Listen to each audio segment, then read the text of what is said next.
నమస్తే. నేను సిరి.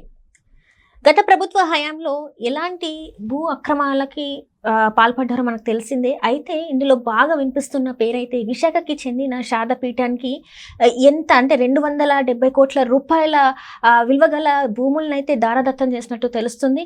అంటే ఇందులో అక్రమ ఆస్తులున్నాయి. ఇంకా అక్రమాలు కూడా జరుగుతున్నట్టు ఒక్కొక్కటిగా తవ్వే కొద్దీ బయటకైతే వస్తున్నాయి. సో అసలు ఇంతకీ శారదా పీఠంలో ఏం జరుగుతుంది అనే అంశాన్ని మనకి వివరించడానికి మనతో పాటు ఉన్నారు ప్రముఖ రాజకీయ విశ్లేషకులు రాజసప్పసాని గారు. నమస్కారం సార్.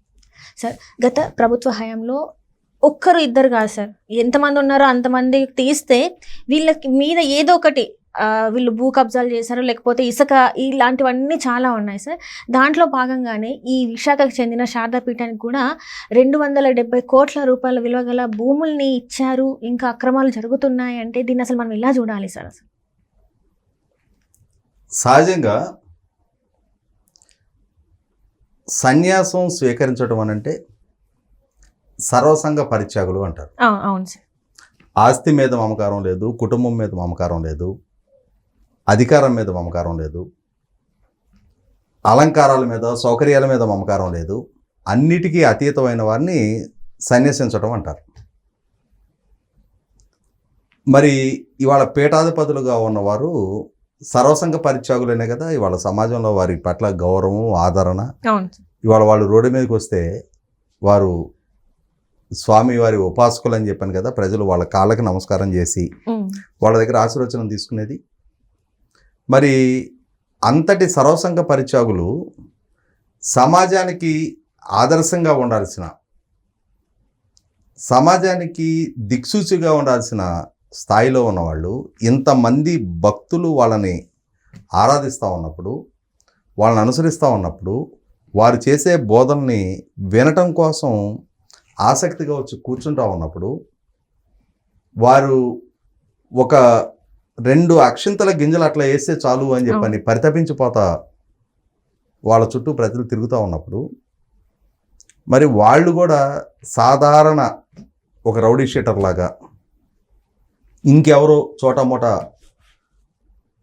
కార్పొరేటర్ స్థాయి నాయకుల్లాగా కనిపించిన ప్రభుత్వ భూమిని కబ్జా చేసేయి, మనకున్న ఈ భక్తులుగా మన దగ్గరకు వస్తున్న నాయకులను అడ్డం పెట్టుకొని ప్రభుత్వాల నుంచి ఆర్థిక ప్రయోజనాలు పొందు, భూములు రప్పించుకో, ఆ భూముల్లో వ్యాపారాలు చేయి, ఆదాయం సమకూర్చుకో, వీళ్ళని సర్వసంగ పరిత్యాగులు అనొచ్చా? ఎట్లా అంటారు సార్? అన్నిటి మీద వీళ్ళకి అసలు దేని మీద అయితే ఆశ ఉండొద్దో వాటి మీద ఆశలు ఎక్కువైపోతున్నాయి. అంటే ఇక్కడ ఈ ధర్మం మాటున, ధర్మ ప్రచారం మాటున వ్యాపారం జరుగుతుందనేది ఇటువంటి వాళ్ళని చూస్తేనే అర్థమవుతా ఉంది. ఇటువంటి ఈ రాజకీయ నాయకులతోటి, అధికార వ్యవస్థతోటి అంటగాగే ఇటువంటి వాళ్ళని చూస్తే పీఠాధిపతుల పట్ల కూడా గౌరవ మర్యాదలు పోతూ ఉన్నాయి. ఇవాళ పదే ఏం చెప్తూ ఉంటారు, హిందూ మతం నుంచి కన్వర్షన్స్ పెరుగుతూ ఉన్నాయి, క్రిస్టియానిటీకి, ముస్లింకి ఎక్కువగా కన్వర్ట్ అవుతున్నారు అని చెప్తారు. ఇటువంటి వాళ్ళు పీఠాధిపతులుగా చలామణవుతూ అధికారంలో ఉన్న వాళ్ళకి అడుగులకు మడుగులొత్తుతా, రాజకీయాల్లో వీళ్ళు వేలు పెడతా, నేను హోమం చేస్తే నువ్వు ముఖ్యమంత్రి అవుతావు, నా ఆగ్రహానికి గురైతే నువ్వు అధికారం నుంచి కోల్పోతావు అని చెప్పని తామసాన్ని వీళ్ళు ప్రదర్శిస్తూ ఉన్నప్పుడు, మరి వీళ్ళు చేసే బోధనల పట్ల సమాజానికి ఏం విలువ ఉంటుంది? వీళ్ళే దేనికి మేము అతీతం కాదు, మేము భావోద్వేగాలకి అతీతం కాదు, రాజకీయపరమైన ఇష్టాలకి అయిష్టాలకి వ్యతిరేకం కాదు,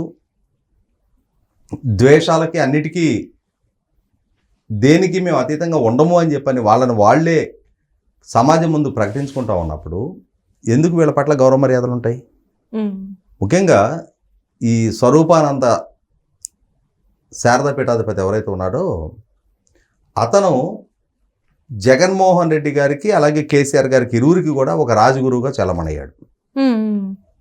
నేను చేసిన యాగఫలంతో వాళ్ళకి అధికారం దక్కింది అని చెప్పని చెప్పుకున్నాడు.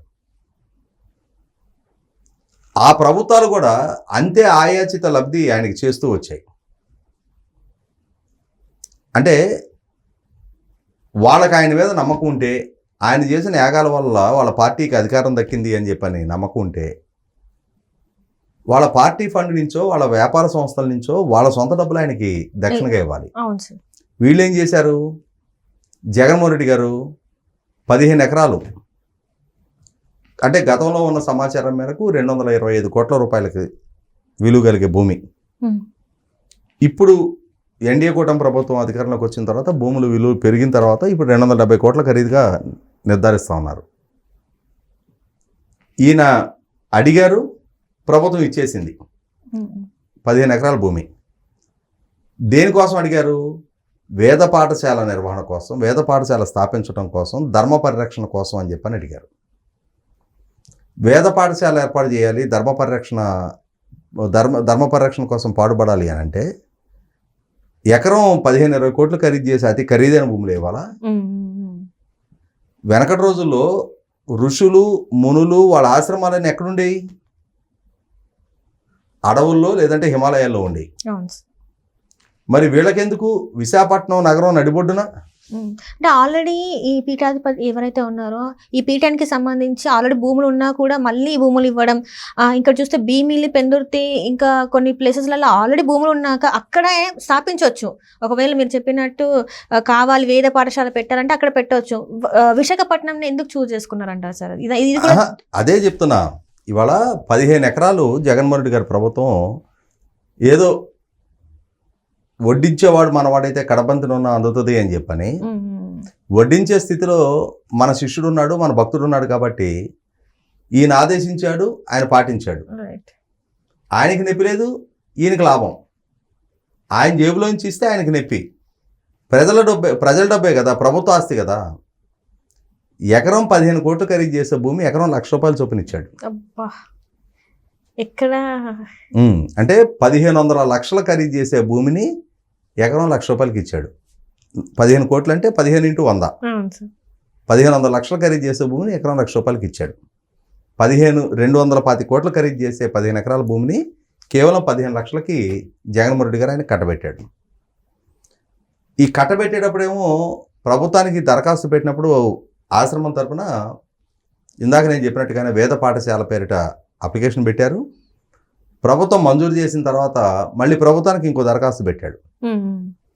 ఆశ్రమ నిర్వహణ కోసం, ఆదాయ సముపార్జన కోసం ఈ 15 ఎకరాల్లో కమర్షియల్ యాక్టివిటీ జరుపుకోవడానికి మీరు జీవోలో మెన్షన్ చేసిన పదజాలాన్ని మార్చండి. అంటే వేద పాఠశాల అని చెప్పని రాశారు కదా, దాన్ని మార్చండి, కమర్షియల్ యాక్టివిటీకి మాకు అవకాశం ఇవ్వండి అని చెప్పని పెట్టుకున్నారు. అంటే దాని అర్థం ఏంటి సార్? అంటే బీచ్ల్లో కమర్షియల్ యాక్టివిటీ అంటే ఏం చేస్తారో ల్యాండ్లో మనం అనుకుందాం. బీచ్లో కమర్షియల్ యాక్టివిటీ అంటే ఏం జరుగుద్దని మనం ఊహించవచ్చుగా. బార్లు, పబ్బులు, డిస్కోలు ఇవే నిర్వహిస్తారు. అంటే ఆశ్రమం ఆదాయం సముపార్జన కోసం వీటిని నిర్వహించి వీటి ద్వారా వచ్చిన ఆదాయంతో ఆశ్రమ నిర్వహణ చేస్తారు, వేద పాఠశాల నిర్వహణ చేస్తారు. వేద పాఠశాల బెటరు, వేద పాఠశాల అనే పదజాలాన్ని మార్చమని చెప్పని దరఖాస్తు చేశారు. జగన్మోహన్ రెడ్డి గారి ప్రభుత్వం దానికి కూడా ఎస్ అనేసింది. ఈ ప్రభుత్వం వచ్చిన తర్వాత ఆ కేటాయింపు రద్దు చేశారు. రద్దు ఎక్కడ చేస్తారోనని చెప్పని ప్రభుత్వం అధికార మార్పిడి జరగగానే అంతకుముందు చంద్రబాబు నాయుడు గారిని విపరీతంగా దుమ్మెత్తిపోసేవాడు. జగన్మోహన్ రెడ్డి గారిని కావులించుకొని ముద్దులు పెట్టాడు. నా ఆత్మాన్ని కూడా చెప్పినట్టు గుర్తుంది సార్. అసలు కావులించుకొని ముద్దులు పెట్టడం ఏంటి? నువ్వు సర్వసంఘ పరిత్యాగివి కదా, అసలు కుటుంబ బాంధవ్యాలనే వదులుకున్న వ్యక్తివి కదా. మరి కుటుంబ బాంధవ్యాలనే వదులుకున్న వ్యక్తివి, సర్వసంఘ పరిత్యాగివి, ఒక రాజకీయ నాయకుడిని కావలించుకొని ముద్దు పెట్టుకోవడం ఏంటి? రాజకీయపరమైన ఎమోషన్స్కి ఆస్కారం కలిగేటం ఏంటి? సర్వసంఘ పరిత్యాగి అంటే తామరాకు మీద నీటి బొట్టులాగా ఉండాలి, స్థితప్రజ్ఞుడై ఉండాలి, కష్టం నష్టం, సుఖం సంతోషం, బాధ విచారం అన్నిటికీ అతీతంగా ఉండాలి. కానీ ఇక్కడ ఇతను ఏం చేశాడు? రాజకీయపరమైన ఎమోషన్స్ని ప్రదర్శించాడు, కొంతమంది మీద ద్వేషం వెలుగెక్కాడు, కొంతమంది పట్ల సానుకూలత వ్యక్తం చేశాడు, నేనే యాగాలు చేశానన్నాడు, నా వల్లే నీకు అధికారం దక్కిందన్నాడు. ఆ ఎమోషన్కి ఎక్స్ప్లాయిట్ చేసుకొని తనకు ప్రయోజనాలు చేకూర్చుకున్నాడు. సరే, అక్కడితో అంతవరకు ముగిసింది అనుకుందాం. ఇప్పుడు ఆల్రెడీ ఆశ్రమం ఉన్న ప్రాంతంలో కూడా ప్రభుత్వానికి ఉన్న సమాచారం మేరకు ఏ సర్వే నెంబర్లో అయితే ఈ ఆశ్రమ నిర్మాణం జరిగిందో అదే సర్వే నెంబర్లో ప్రభుత్వ భూములు కూడా ఉన్నాయి, ఈనాం భూములు ఉన్నాయని చెప్పని ప్రభుత్వానికి సమాచారం ఉంది. ఆ ఉన్నదాని మీదట ప్రభుత్వం సర్వే చేయడానికి ప్రయత్నం చేస్తే రెవెన్యూ సర్వే సిబ్బందిని మా ఆశ్రమ ప్రాంగణంలోకి అడుగుపెట్టడానికి వీల్లేదని చెప్పని అడుగున్నారంట. ఈపు బద్దలు కొట్టాలి అలా అడ్డుకున్నవాడు ఎవడైనా సరే. ప్రభుత్వం ఇంకా కొంత మర్యాద పాటించి దాన్ని ఒక ఆశ్రమంగా ధర్మ ప్రచారానికి పాటుపడుతున్న వేదికగా గుర్తించి గౌరవించి ప్రభుత్వం వాళ్ళు సాంకేతిక పరిజ్ఞానంతో శాటిలైట్ ద్వారా చేసుకున్నారు సర్వే, గూగుల్ పరిజ్ఞానంతో చేసుకున్నారు. కానీ అదే ప్రభుత్వం బలవంతంగా కనుక ఆ భూమిలోకి వెళ్ళిపోయి ఆశ్రమం ప్రాంగణంలోకి వెళ్ళిపోయి సర్వే చేస్తున్నట్టయితే ఇంకా విస్తుగొలిపే సమాచారం వచ్చేది. కానీ ఇప్పటి వరకు ఇండైరెక్ట్గా చేసిన సర్వేలోనే ప్రభుత్వానికి ఇతను అక్కడున్న ప్రభుత్వ భూములు ఉన్న సర్వే నెంబర్లను కూడా ఆక్రమించి ఆలయాలు కట్టాడు, ఆఫీసులు కట్టాడు, రోడ్డు ఫార్మేషన్ చేశాడు. అంటే ఎంత ధైర్యం నీకు! ఎకరాలు ఆక్రమించాడు.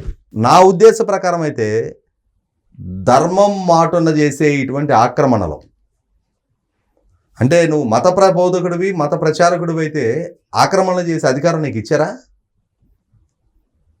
ఆ అధికారం ఎక్కడి నుంచి సంక్రమించింది నీకు? ఇవాళ ప్రభుత్వ భూములను ఆక్రమించి ధర్మ ప్రచారం చేయమని చెప్పని భగవంతుడు నేను కోరాడా? సామాన్యుడు సెంటు ఇళ్ల స్థలం లేక రోడ్డు మీద గిలగలాడుతూ ఉన్నాడు. అటువంటిది నువ్వు ఎకరాలు ఆక్రమించి ఏ ధర్మ ప్రచారం చేస్తున్నావు? ఇప్పటివరకు ఏం చేశావు? ఏ సామాన్యుడికి నువ్వు అందుబాటులో ఉన్నావు? ఇవాళ హిందూ మతం నుంచి ఇంతమంది వేరే మతాల్లోకి కన్వర్షన్స్ జరుగుతూ ఉన్నప్పుడు దాన్ని నిరోధించడానికి నీ వైపు చిత్తశుద్ధిగా నువ్వు చేసిన ప్రయత్నం ఏంటి? ఏ గ్రామీణ ప్రాంతానికి వెళ్ళి బాబు మీరు హిందూయిజంలోనే కొనసాగండి, మీరు వేరే మతాన్ని ఆశ్రయించాల్సిన అవసరం లేదు, హిందూ మతంలో గతంలో అంటరాంతరం ఉండేదేమో, ఇప్పుడు దాన్ని మేము రూపుమాపుతా ఉన్నాం అని చెప్పని స్ఫూర్తి నింపే ప్రసంగాలు ఎక్కడ చేసావు? ఎప్పుడు చేసావు? ఎవరిలో స్ఫూర్తి నింపావు? కాబట్టి ఇక్కడ అర్థమవుతా ఉంది, వీళ్ళు వ్యాపారస్తులే తప్ప, ధర్మాన్ని అడ్డు పెట్టుకొని వ్యాపారం చేసే వ్యక్తులే తప్ప, డబ్బు ఆర్జించడమే ధ్యేయంగా పనిచేసే వాళ్ళే తప్ప ధర్మ ప్రచారకులు కాదు. ఇటువంటి వాళ్ళని ధర్మ ప్రతినిధులుగా గుర్తించి వీళ్ళకి గౌరవం ఇవ్వాల్సిన నష్టం కూడా లేదు. 100కి 100 పాళ్ళు చట్టపరంగా ప్రొసీడ్ అవ్వాల్సిందే. అధికారులని ఎంటర్ కానివ్వకుండా అడ్డుకునేవాడు ఎవడైనా సరే వాడిని చొక్కా పట్టుకొని లాకెళ్ళి లాకప్లో పడేయాలి. ఇప్పుడు వీళ్ళ మీద చర్యలు ప్రభుత్వాన్ని అడ్డుకునే అంతటి సాహసం వీళ్ళకి. అధికారులను అడ్డుకోవడం అంటే ప్రభుత్వాన్ని అడ్డుకున్నట్టే. ప్రభుత్వానికి ఎక్కడ ఏ ఆస్తిలో ఆక్రమణలు ఉన్నాయనేది సమాచారం ఉన్నా దాన్ని సర్వే చేసి నిర్ధారణ చేసుకునే హక్కు ప్రభుత్వానికి ఉంది. నువ్వు అటువంటి విభాగాలకి తలొంచుకొని సహకరించడం తప్ప ప్రతిఘటించే ఆస్కారమే లేదు. ఏదైతే ఈ ఆక్రమణకి గురైన భూమి ఉందో దాన్ని మరి ప్రభుత్వం మళ్ళీ వెనక్కి తీసుకునే అవకాశం ఉందంటారా, లేకపోతే ఇది కొనసాగుతూనే ఉంటుంది అంటారా? ఇవాళ పేపర్లో వచ్చింది, ఇష్యూ ఫ్లేరప్ అయింది. అధికార వ్యవస్థ కూడా ఖచ్చితంగా దీన్ని ప్రతిష్టాత్మకంగా తీసుకుంటుంది. ఇవాళ అధికార వ్యవస్థ కూడా ఒక డూ ఆర్ డై సిచ్యువేషన్ ఇతనే క్రియేట్ చేశాడు. 100కి 100 పాళ్ళు ప్రభుత్వ భూముల్ని స్వాధీనం చేసుకుంటారు. అందుకనే ఇతను ఏం చేశాడంటే ఆక్రమించుకున్న భూముల్లో ముందు ఆలయాలు కట్టాడు. ఇప్పుడు వేరే ఏ భవంతులో ఇంకోటి అయితే అది డిస్మాంటిల్ చేయడానికి ఆస్కారం ఉంటుంది. ఇప్పుడు ఆలయాలని ధ్వంసం చేశారు అని చెప్పని ప్రభుత్వం ఆరోపణ ఎదుర్కోవాల్సి వస్తుంది. అందుకోసం చూడాలి, కొద్దిగా సెన్సిటివ్ ఇష్యూయే, ఏ విధంగా హ్యాండిల్ చేస్తారు. లేదు అని అంటే ఇప్పుడున్న ప్రివైలింగ్ మార్కెట్ రేట్ ప్రకారం ఎకరానికి ఒక 20 కోట్లు 10 కోట్ల చొప్పున అతని దగ్గర వసూలు చేయాలి. అంటే ముందే ప్రీ ప్లాన్డ్ గా చేసిన తతంగం ఇదంతా కూడా. ఎందుకంటే ఆక్రమించిన భూమిలోనే ఫస్ట్ కట్టారు అంటే వీళ్ళకి ఆల్రెడీ తెలుసు ఇది ఏదో ఒక రోజున మళ్ళీ ఇది చుట్టుకుంటది అని చెప్పేసి ఒక టెంపుల్ కట్టేసి పెడితే దాన్ని కూలగొట్టలేరు, ప్రజల్లోకి నెగిటివ్ గా వెళ్తుంది అని చెప్పేసి వీళ్ళు ఆల్రెడీ ప్లాన్ గానే చేసుకున్నారు అని చెప్పేసి మనకు అనిపిస్తుంది. మరి దీన్ని ఇక్కడ మనకి జూనియర్ ఎన్టీఆర్ తో సినిమా ఉంటది, నాకు ఆ సినిమా పేరు గుర్తు రాలేదు కానీ ఒక బస్తీ ఆక్రమించుకొని నిర్మాణం చేసుకుంటారు. ఆ బస్తీ ఖాళీ చేయించమని చెప్పని దాని పూర్వ యజమానులు డాక్యుమెంట్ తీసుకొని వస్తే రాత్రికి రాత్రి ఒక ఆంజనేయ స్వామి విగ్రహం పెట్టేసి అక్కడ నానా హంగామా సృష్టిస్తారు. అంటే మతం అనగానే ఎమోషన్, సెంటిమెంట్.